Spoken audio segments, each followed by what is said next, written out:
This is my finished products, guys. So, but before we proceed my procedure, so if you are new to my channel, please don't forget to hit subscribe and Vlog TV and hit notification bell all so that you will be notified for my future uploads and updates. This is the ingredients that I'm going to use in my salad, guys. So, avocado, banana, boiled eggs, kaspara, and Thousand Islands. So, but Thousand Islands is an optional only, guys, because my avocado is not really ripe. That's why I will use dressing. But if the avocado is overripe, it's very good even if you are not using a dressing salad. Okay, so let's start, guys. First, you are going to cut the avocado, or either the banana or the avocado. It's up to you which one you do it first. Go. Then after it, cut into small and to cubes, or if you have some designed slicer, so you can do it. Okay, Clap. Go.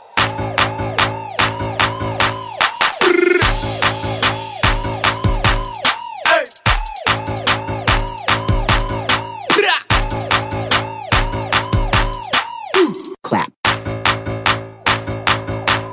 Go.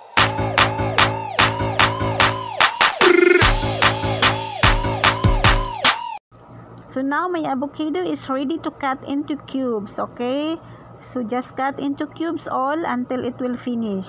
Clap. Go.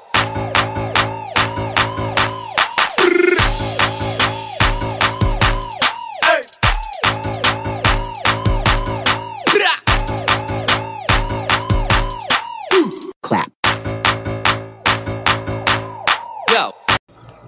Next, I will prepare the banana. Okay, so very easy, guys, to make this salad. Just simple. So it's a very easy salad. So it's good for, it's a healthy. Okay, Clap. Go.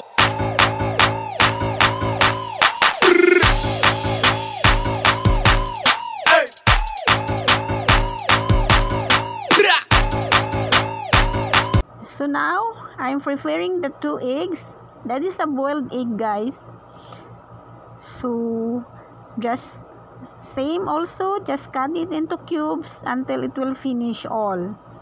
Okay, and then after, it is very easy, just mix it all, and then if it is very nice, guys, if the avocado is ripe.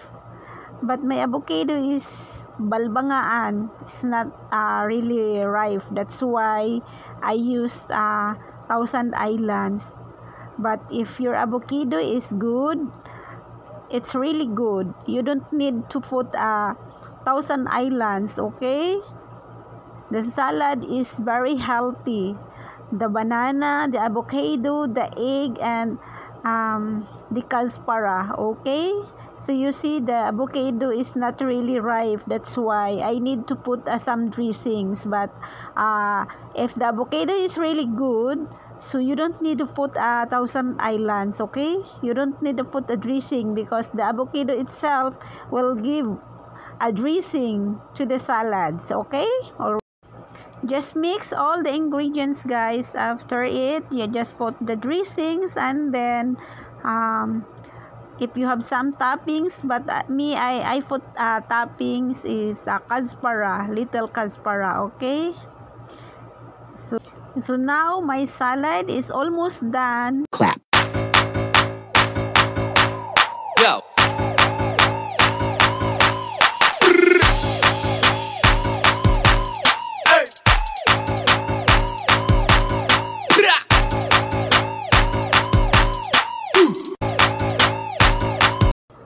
So now I put my topping, guys, which is a kaspara. Okay, so it's ready to serve, or you just put an hour in the fridge, or you can serve it directly. Okay, so now I'm going to eat my salad.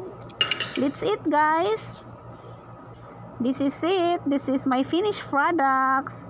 Okay, so thank you so much for watching, guys. I hope you like my videos, and if you are new to my channel, please don't forget to click subscribe and Vlog TV and hit notification bell all, so that you will be notified for my future uploads and updates. Okay, God bless everyone. Stay safe and stay healthy.